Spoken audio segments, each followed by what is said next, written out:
Manolotra ny araba tokolasy toko vavy miaraka anatin'izao fandarina zany malaza izao. Amin'ity androany ity dia hitondra fandalinana mahakasika ny mbola fiara-miasa Madagasikara amin'ireo mpamatsy vola iraisam-pirenena ihany isika.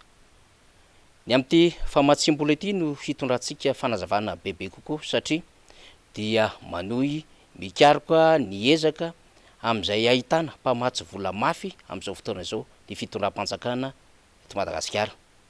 Manararaotra ny fivoriana fatao eo amin'ny sehatra iraisam-pirenena isa-taona na ny réunion de printemps any Washington DC ny fitondram-panjakana malagasy ka rehefa avy niona tamin'ny tompon'andraikitra ny Banque mondiale sy ny FMI, niona tamin'ny USAID, dia niona tamin'ny tompon'andraikitra mpitatana ny Millennium Challenge Corporation na ny MCC ny délégation malagasy nitarihy amin'ny voalohan'ny République ny Madagasikara. Fa inona moa ty MCC ity satria mety zany manitikitika ny be sy ny maro sy ny mpanara-baovao. Tsara manamarika fa anisany fandaharan'asa izay natsangan'ny fanjakana Amerikanina nanomboka tamin'ny taona 2024 izany MCC izany. Ny fandaharan'asa izay niresahana dia nentin'ny filoham-pirenena George Bush izay nitondra ny États-Unis nandritry ny vanim-taona maromaro mifandimby tao Amerika. Rehefa nentina teo anatrehan'ny Kongresy Amerikanina ity fandaharan'asa lehibe ity mba ahafahana manampy ireo firenena mahantra na andalam-pandrosoana aty Afrika indrindraindrindra fa maneran-tany dia nahazo fankatoavana izany ny amin'ireo drafitra maro samihafa ahafahan'ny États-Unis manampy amin'ireo firenena izay hisitraka izany fandaharan'asa izany ary ny ampahan'izany vola izany dia niokendrena tsy ho averina intsony. Io fandaharan'asa io dia nokendrena ny ampiakarana ny tany miarakarena ao anatin'ireo firenena izay miara-miasa amin'ny Amerikanina ka napetraka manokana mihitsy mba haraha-maso izany fandaharan'asa izany ka ny sekretera mpanjakana no miadidy ny fanaraha-maso ity MCC ity. Tamin'ny 2024 no nahazo fankatoavana teo amin'ny Kongresy Amerikanina izany ka ny sekretera mpanjakana Amerikanina Colin Powell no nanomboka ny andraikitra izany ary nisy ny mpitatana mazava ho azy amin'izany MCC izany. Madagasikara dia nahazo tombony tamin'izany ary tao anatin'ireo fepetra samihafa ahazona manome famatsim-bola amin'ireo firenena ny heverina fa andalam-pandrosoana ka hiala ao anatin'izany fantrana izany hiditra ao anatin'ny firenena mandroso dia misy firenena 20 tamin'izany fotoana androany taona 2024 no ny faninana mba azo ity famatsim-bola ny MCC ity. Rehefa natao ny adevitra maro samihafa tamin'izany ka tao anatin'izany ny fitiliana ny fahaiza-mitatana, ny fanjakana tsara tatana ary ny fenitrara demokratika izay handrosoana sy hitantanana ny firenena ao anatina firenena iray dia nahazo sitraka tamin'izany i Madagasikara ka voasafidy tamin'ireo firenena 12 izay tao anatin'izany firenena iara-iasa amin'ny sehatra iraisam-pirenena amin'ny alalan'ny Amerikanina izany. Reo firenena ireo izay nametraka ny fahatokisany ny Amerikanina dia nahazo ny karazana famatsim-bola izay nomanina amina miliara tamin'izany fotoana izany ka hifantoka amin'ny tontolon'ny fambolena, hifantoka amin'ny tontolon'ny fanabeazana, hifantoka amin'ny tontolon'ny fahasalamana sy ny any ambanivohitra bebe kokoa. Ho an'ny teto Madagasikara dia nifatohan'ny fiara-miasa tamin'ny Millennium Challenge Corporation ny resaka tontolo ambanivohitra ka ireo firenena nisitraka tamin'izany dia tao i Arménie, Benin, Georgie, Ghana, Honduras, Lesotho, Madagasikara, Mali, Mongolie, Maroc, Mozambique, Nicaragua, Sénégal, Sri Lanka sy Vanuatu. Samy nahazo ny lela vola ampy ahafahany manao ny fandrosoana tamin'izany fotoana andrany ireo firenena 12 ireo ary voasokajy tao anatin'ny masotsivana ihany koa ny hoe ny fananana PIB latsaky ny 2,700 dolara ka anisany nametraka an'izany drafitra izany ny teto Madagasikara ary rehefa niazo any Washington DC ny filoha Marc Ravalomanana sy ireo mpiara-miasa aminy izay nianatra tany États-Unis ary nanamora ny fahazoana an'ity fandaharan'asa lehibe ity niaraka ny chief of staff tamin'izany fotoana androany dia nakatoavin'ny fanjakana Amerikanina izany drafitra ny eto Madagasikara izany. drafitra matipaika satria mifantoka ny 20% ny tontolo ambany vohatra satria raha iresaka fahantrana de ny 20% ny maro anisa hoy ny folomarika Ravalomanana ka ny 20% maro anisa zay ny tsy maintsy hifatohana no ahafahana mamoaka azy ao anatin'izany drafitra ny fahantrana izany. Ireo no nanomana ny fanjakana malagasy programme ka nentina ny dikevitra teo anivon'ny Millennium Challenge Corporation nafaly ny sehatra iraisam-pirenena tamin'ny gouvernement américain zany zay miara-miasa akaiky amin'ny USAID mampahomby izany programme anasa izany. Indrisy nefa fa noho ny etraketraka ara-politika fanonganam-panjakana tamin'ny taona 2024 dia voatery nanapaka ny fiara-miasa tamin'ny fanjakana malagasy ny gouvernement américain. 5 taona ny faharetan'ny fiara-miasa nanomboka taty amin'ny 5 tokony ho tapitra taty amin'ny 10 izany kanefa notapahana taty amin'ny taona 7 satria tsy afaka miasa ao anatin'ny korotana politika sy ny famatsimbola zay mety hahavery ny vola ny fanjakana amerikana ary tsy tao anatin'ny fifanarahana raha teo ny siny korotana politika. Mbola misy famatsimbola tokony ho azo tsika tao anatin'ilay $10,000 arak'izany kanefa dia tsy azo izany. Na zany aza nefa dia anisany noderainy reo fanjakana amerikana sy mitantana ny MCC tam'izany i Madagasikara ka nalahelo raha matoa Hillary Clinton tamin'ny 7 May 2024 rehefa niditra tao anatin'izay fanapahana ny fiara-miasa tamin'ny Madagasikara izay. Na de efa nampiseho ny fahafaliana tamin'ny ezaka nataon'ny Madagasikara ary izy ireo de napetraka ho fepetra tamin'izay hoe rehefa miverina ao anatin'ny lalam-panorenana ary efa tony ny rivotra politika ao Madagasikara ka azo antoka ny ahafahana mitondra fampandrosoana de mbola hametraka fepetra izy ireo ary hiverina ao anatin'ny adevitra. Tamin'izany aza nefa de efa nahazona vokatra tsara izay fandarinasa ny rahana tamin'ity sapan-draharaha lehibe ny fanjakana amerikana ity. Hitanisa lafin-javatra vitsivitsy itsika ny tenenantsika hoe nahazo vokatra ny rahana tamin'ny MCC na ny MCA Madagasikara.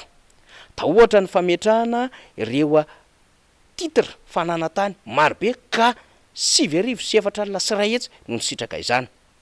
Tao ny fanamboarana birao zay ahafahana manome titre anatany ka birao 720 no tafapetraka tamin'ny faritra teto Madagasikara. Tao ohatra ny fanamboarana birao zay miisa 720 hanomezana titre tany ka napetraka tamin'ireo distrika maro manerana Madagasikara. De koa ny fanamafisana ny système national de paiement interbancaire eo anivon'ny banque centrale.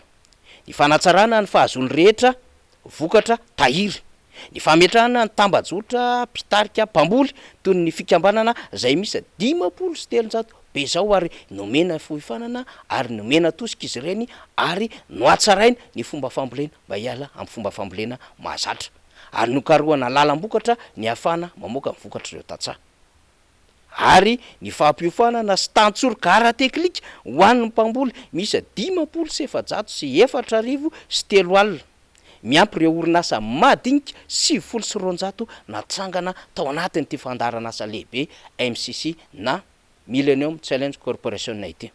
Tamin'ny 19 septambra 2022 dia nanantanteraka atelier de consultation nationale mihitsy ny folomarika Ravalomanana halohan'ny ondranana any États-Unis Washington anatanterahana ny fivoriana lehibe inionana tamin'ny MCA tamin'ny fotoanandro zay MCC amin'izao fotoana izao. Nambarany tamin'izany raha nanao kabary izy nandritra ity atelier ngezabe ity fa ny tontolo ambany vohatra zay ny 20% malagasy no tokony hifatohana amin'izany resaka fampandrosoana izany mba hialana ao anatin'ny fahantrano satria manko ny 20% malagasy no ambara fatatsaka ireo no mila avotana sy sotomina ahafahana manome an'izay endriky ny fandrosoana sy fananakaren'ny firenena izany. Zao no nambara ny tao anatin'ny sombokabary zay nataony nandritra ny fotoana ny fanokafana ity atrikasa pirenena fakakevitra ity momba ny programme na Madagasikara hoentina eo anatrehan'ny MCA tamin'ny fotoanandro. Fampandrosoana miainga avy amin'ny 20% ny poniny eto Madagasikara zay tatsaha tady avitsika. Ny fandrosoan'ny Madagasikara mantsy dia miankina amin'ny arena voajanahary ary tsy maintsy ho hitantsika io aren'io amin'ny fomba rehetra sy amin'ny fomba maro. tsy maintsy amafisitsika ny tontolo ambanivohatra mba ho afaka hiatrika ny sehatra ara-toekarena ankehitriny. Hojerentsika zay fomba hanodinana ireo vokatra mba hisy tombony am'ireo tatsa sy ho an'ny vahoaka malagasy manontolo. Vokatra lehibe azon'ny Madagasikara teo anelanelana ny 5 sy 7 izany. Ary zany vokatra zany de nahafaly ho an'ireo mpiara-miombonantoka zay namatsy ny vola ho an'ny Madagasikara $10,000. Fa nitondra alahelo an'izy ireo zany satria tafapaka araky ny niveran'izy ireo azy ny famatsim-bola zay namorona tetikasa lehibe teo anivon'ny fanjakana Amerikana. Ireo firenena zay nilahatra tamin'ny Madagasikara tamin'izany fotoanandro izany de efa nandroso taty aoriana. Ary hoe tsy mandroso fotsiny ihany fa mbola nahazo ny sitraka lehibe indray. Mandritry ny fivoriana réunion de printemps farany teo dia anisany noraisiny mpitatana izany Millennium Challenge Corporation izany ny fitondram-panjakana tarihan'ny filoham-pirenena. Tamin'izany resana no amerenina indray ilay fiara-miasa amin'ny Madagasikara. Ka rehefa miresaka itony fandarana asa lehibe etin'ny gouvernemanta Amerikana tahaka ny MCC, MCA itony isika de tsy afa-misaraka amin'izany ny AGOA. Ny AGOA dia afahafahana manao ny fifanakalozana ara-barotra eo amin'ny firenena zay miara-miasa amin'ny Madagasikara tamin'ny Amerika izany. Nahazoantsika tombony lehibe zany fa rehefa tonga ihany koa ny fanonganam-panjakana tamin'ny 2022 de vototra teo am-pelantanany Madagasikara ny AGOA. Sarotra ny mbola manarina izany ary fahampitehana teo anivon'ny tontolo ara-toekarena sy ireo entreprise zay nanankina ny fiaraha-miasany tamin'ny Madagasikara tamin'ny alalan'ny AGOA zany rehetrarehetra izany. Tsakotsako ny fanonganam-panjakana ary mamerina ny fahadisony nanonga-panjakana zany ny fihetsiky ny mpitondra amin'izao fotoana izao miara-miasa amin'ny MCC na MCA na miara-miasa amin'tony sapan-draharaha lehibe amin'ny Amerikana na ny USAID io na ny mpamatsy vola iraisam-pirenena amin'ny alalan'ny Banque mondiale sy ny FMI mihitsy ara zay miazakazaka ny talao tany Washington DC.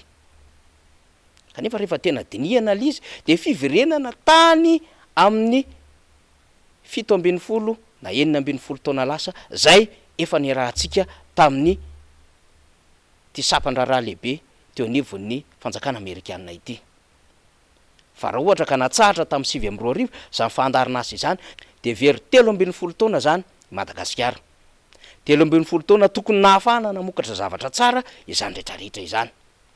Reo firenena zay nilahatra tamin'ny Madagasikara voasafidy 19 tena ampiandohana ohatra de mbola misy amin'izy ireo no niona tamin'ny tatana ny MCC farany teo tany Washington DC.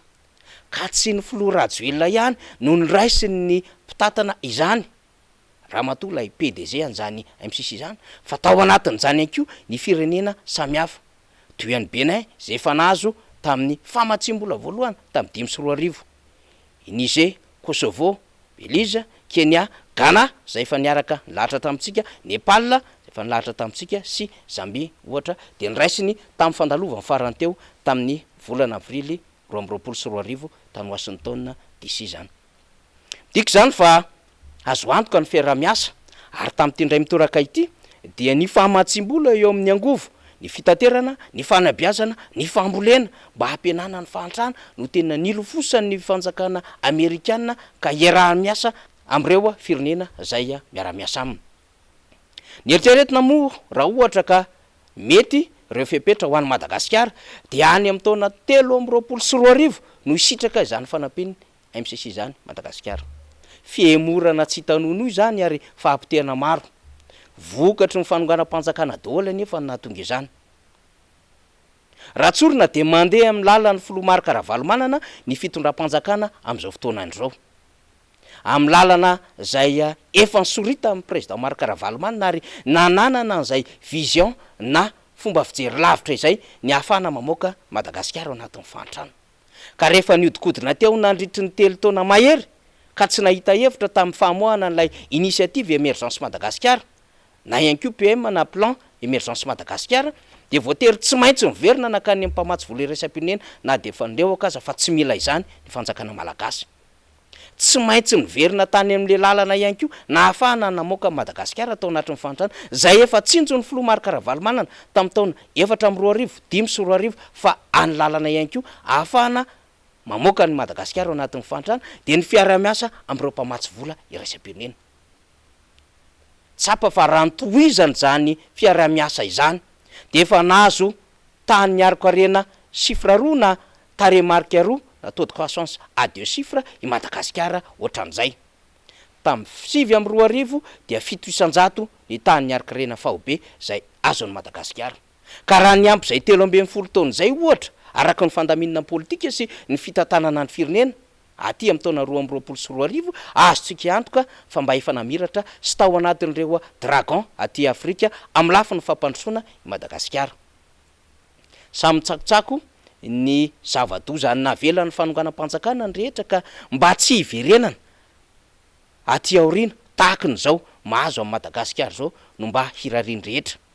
Fa eto aloha dia anisan'ilay toetra kalitao anana ny filoha Marc Ravalomanana ny fahaizana mitsinjo lavitra. Ankehitriny de miazakazaka tany amin'ny lalana zay soritany filoha Marc Ravalomanana ny mpitondra ankehitriny. Dik zany fa izay traikefa ara-pitantanana izay de afaka hilazana fa niomana hitondra fanjakana Andriamatoa Marc Ravalomanana.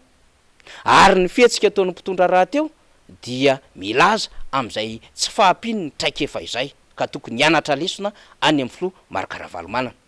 Tsy mahamenatra raha teo no miteny izany sy mandeha am'izany satria ny asoa sy ny atsara ny vahoaka malagasy ny tanjona.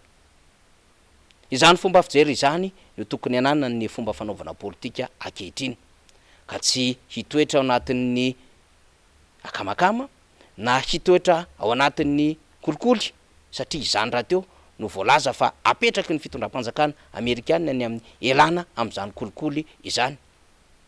Ity fandarana azy ty moa de miara-miasa ny USAID. Everina araka izany fa nisy lobbying lehibe natao tany ampitan-dranomasina tany na ahafahana Madagasikara ny adefitra. Tsy mbola nisy filazana fankatoavana ny amatsy vola ary tsy mbola misy famatsim-bola natony mbola azo tamin'izao fiainana zao tsara ny manamarika izany fa nipetraka ao anatin'ny fiainana fotsiny ihany. Mbola taona 2024 raha teo koa vao isy fandiniana ny antota-taratasy lehibe ho an'ny Madagasikara. Teo araka izany ny toyan'izany raha izany fa tena miemitra 13 taona taty aoriantsika ary very fampandrosoana lehibe vokatry ny fanokana-panjakana no tarehan'Andriamatoa Andry Rajoelina. Zany zava-misy, zany malaza, mbola hitondrantsika fanadadiana sy fandalinana ary famakafakana ihany ny fiara-miasa ny fitondram-panjakana am'ireo mpamatsy vola iraisam-pirenena am'reto sampana zay miara-miasa amin'izy reto izao.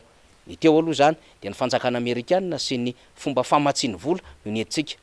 Ho avy ny fandalinana manaraka hitondrantsika adevitra hafa ny amin'ny hoe tsy afabela ny mpamatsy vola na inona ambarany fitondrana amin'izao fotoana izao. Metraka ny veloma mandrapitafa toboklasy toboko vavy.